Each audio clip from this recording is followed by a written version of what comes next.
our image, some other technical factors that we have to select, and one is our focal spot size. And this is where,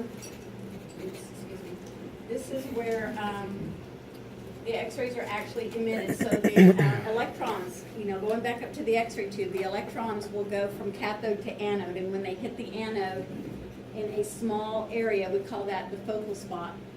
Where the electrons are emitted, we call the filament. However, we tend to use those interchangeably. So if I say use a small focal spot, what I'm saying is on the machine, it is a focal spot, but it's energizing the small filament, which when the electrons hit the target, the anode, that's the actual focal spot. Okay. We also use the term effective focal spot, and that means how the focal spot acts on the image receptor. How effective is it really? And so we know, if you know now, or hopefully you remember, if we select the small focal spot size, what does that do for our image? Better detail. Better detail. So what happens is when we use the small filament, those electrons are closer together. They come across onto the target closer together. The X-ray beam photons are closer together, and you get better detail. Okay, when they're further apart on the large focal spot, large filament, large focal spot, a little bit less detail. And that's what we're going to do in lab today. Let's see what a large, using everything remaining the same, everything's the same, the distance, the kV, the MA, the time, we're only changing focal spot size. So let's see if we can appreciate a difference in the focal spot size or not. Most tubes always have two focal spot sizes. At your hospital, they'll have two, large and small, so you can select. Typically, they're independent of the MA. So usually for lower MA techniques, we can use I'm sorry, I misspoke, the small focal spot. For your larger MA techniques, we use your higher MA techniques, we use the larger focal spot size. Yes, sir. Do the machines incorporate that line focus principle where Yes. where you can use a larger focal spot size and still get like a tighter beam?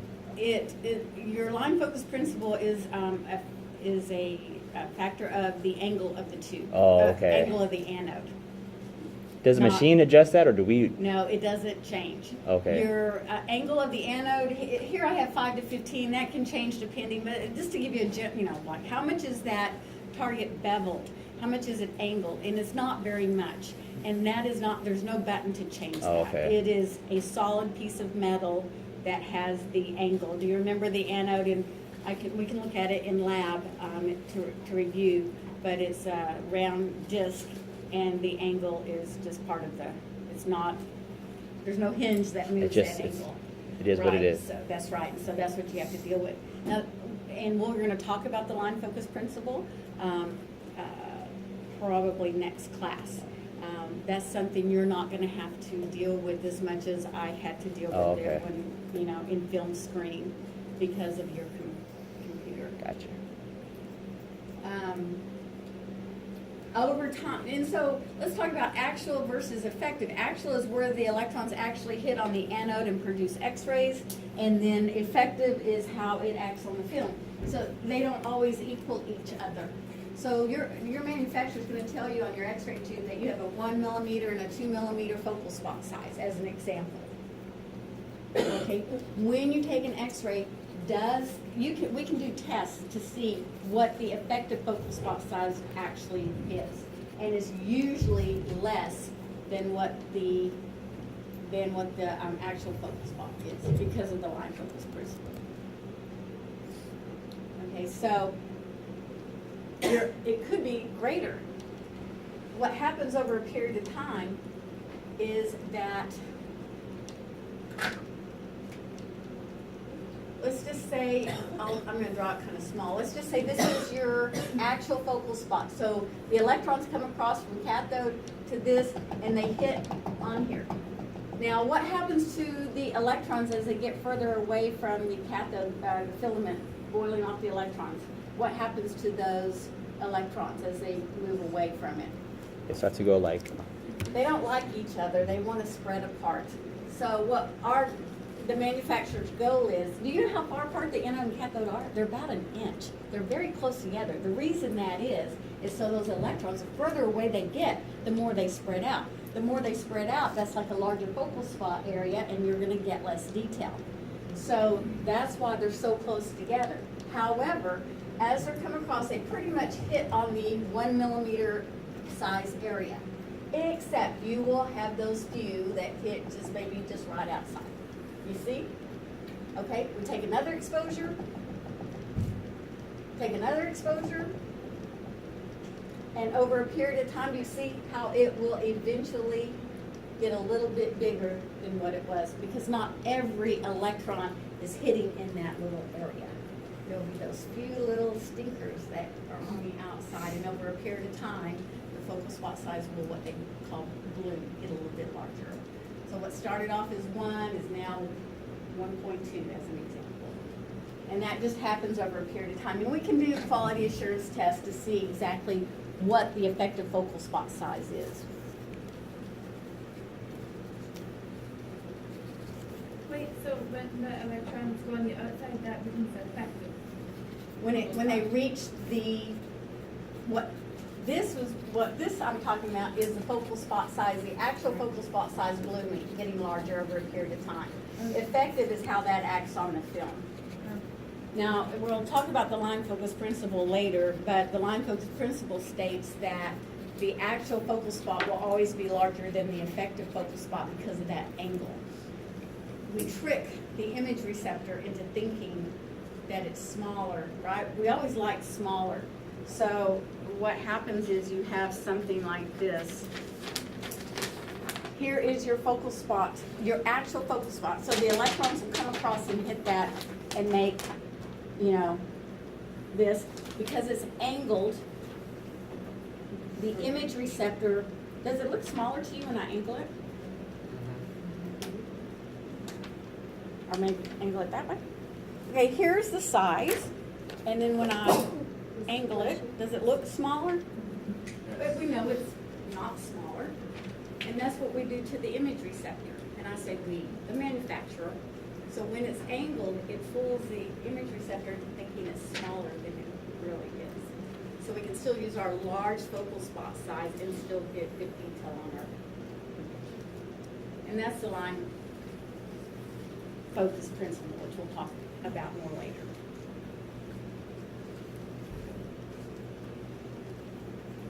And again, that is not, as we talked about before, the only choice you have on focal spot is large or small, and that's it. So it is something, have we even thought about that yet? When you set your KBMA and time, have you even, in doing our experiments, doing your images, did you ever change the focal spot size? Because you can on your, and hopefully we will be able to today. Okay, well, we're going to start looking at that now. You need to start paying attention to focal spot size. what body parts do you start to approach where you start to, like, where is... The rule of thumb is, if you wanted to look in the manufacturer recommendations, the specs, they can let you know. But the general rule is anything below 300 is small focal spot size. Anything above 300 is a large focal spot size. Now, our machine that we have, I can use 600 MA if I wanted to, as an example, in the small focal spot. That's probably why I wouldn't go above 316, right? It's probably set to small It focal might spot. be. Oh, okay, that makes sense now. That's a good thought. Yeah. And that may be exactly why. So it is giving you some limitations on Gotcha. what you can use. So it may not let us use 600, but you can use typically you can use any focal spot size you want. I've worked with equipment where it would not allow me. If I picked 400 MA, it automatically set to the large focal spot size. So it depends on your equipment and what it will allow. Do you know the number one reason for a tube to fail, for it to stop working? Pitting? Breaking of the filament. Breaking of the filament. Just like a light bulb, the filament burns out over time, and that's it. an X-ray tube is a big light bulb, everybody, and that filament will eventually thin out. It boils off electrons, boils and boils over a period of time. It gets thinner and thinner and eventually breaks. And so it all depends on the usage. Are you putting a lot of heat on that tube? X-ray tubes, as you know, produce a lot of heat. And so we try to control that. And what will produce less heat on your tubes? High kV, lower mass will produce less heat. And so the other thing is using a lot of heat on the filament. Again, high MA techniques on that small filament. Is it going to hurt for 1 or 2 images? No. I mean, why don't we use a small focal spot if it gives us better detail? Why don't we use that all the time? Guess what? If we use a small focal spot for every single thing, 300, 500, 100, guess what's going to happen sooner rather than later? It's going to break.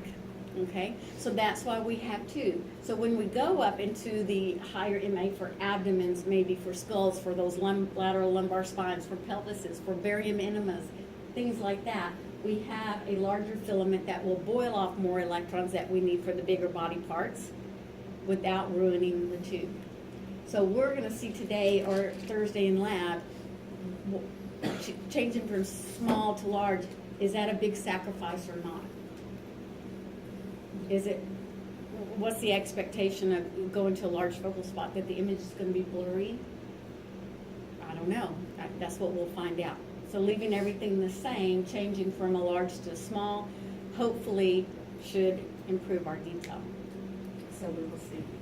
Here is one of the tests that we do using the pinhole camera. So actually it's a hole in a piece of lead. We take an image of it, and a couple of things to notice. That line focus principle, let me turn off the light. The line focus principle will show that literally you can measure this and it should be less than what the actual focal spot is.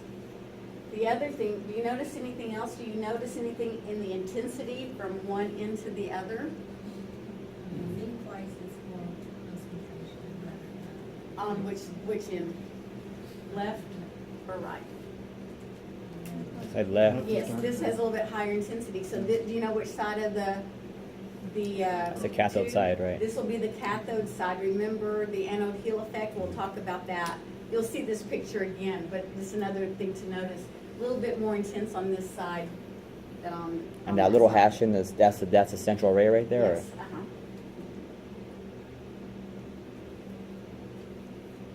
So literally, we can take an image of that, and that would be the effective focal spot. I mean, I've done that before. We literally get a ruler out and measure it, and it's very small, like 1 millimeter could be less than a millimeter.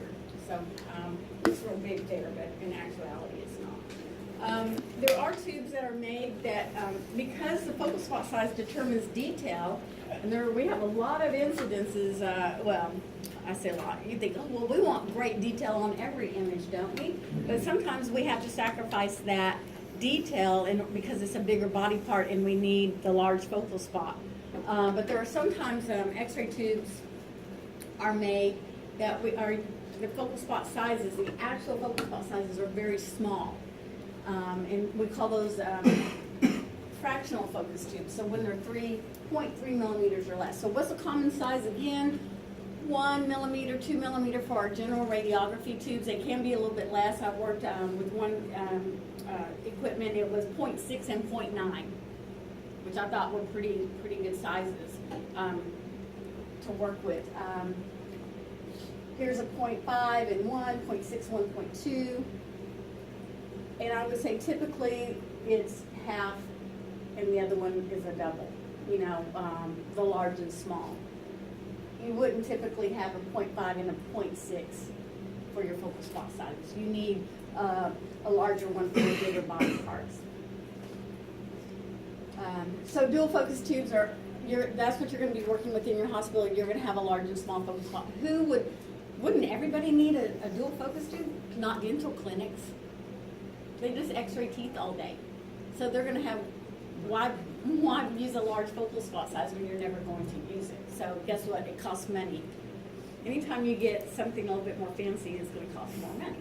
And so, maybe an orthopedic, doctor who just does feet x-rays all day, a podiatrist, they're doing feet x-rays. They don't need to have a more expensive tube. They would want to buy something smaller. So not everyone wants a dual focus, but because in radiography, you know, we're general radiography, we're x-raying everything, we'll have the dual focus tubes. I've not seen a triple focus tube, so.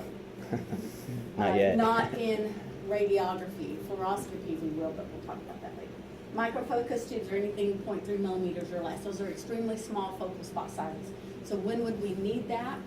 When we're doing mammography or possibly angiography, when you're looking at teeny tiny blood vessels or you're looking at micro calcifications in breast tissue, then you want the best detail possible. Detail is always important. So here is just a mammogram, again looking at an area of interest.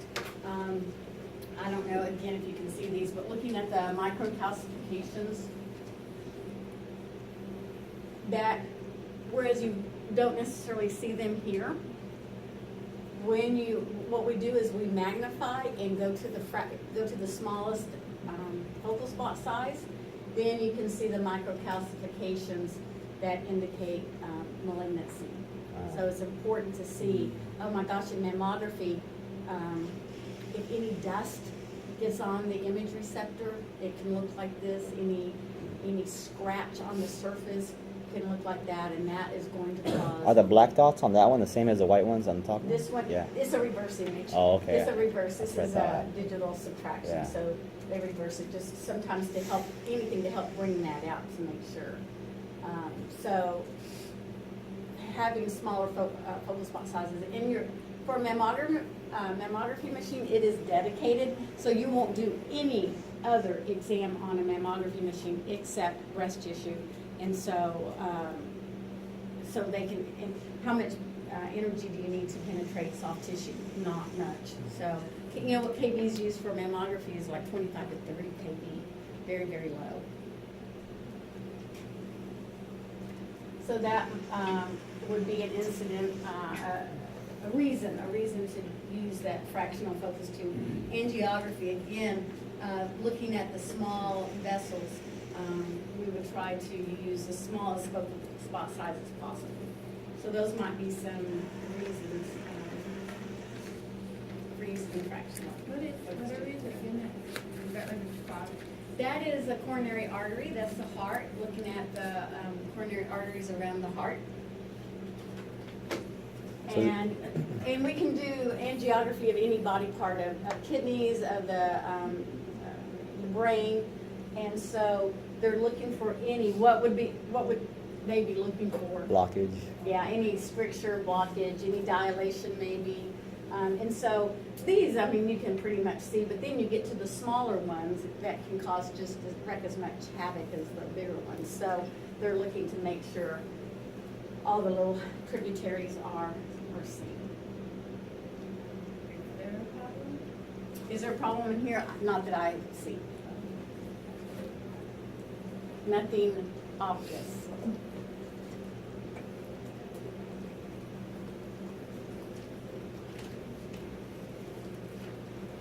Okay, any questions about that? Okay, let me do a little bit more. You know what, let's take a break. Come back at 5 till 11.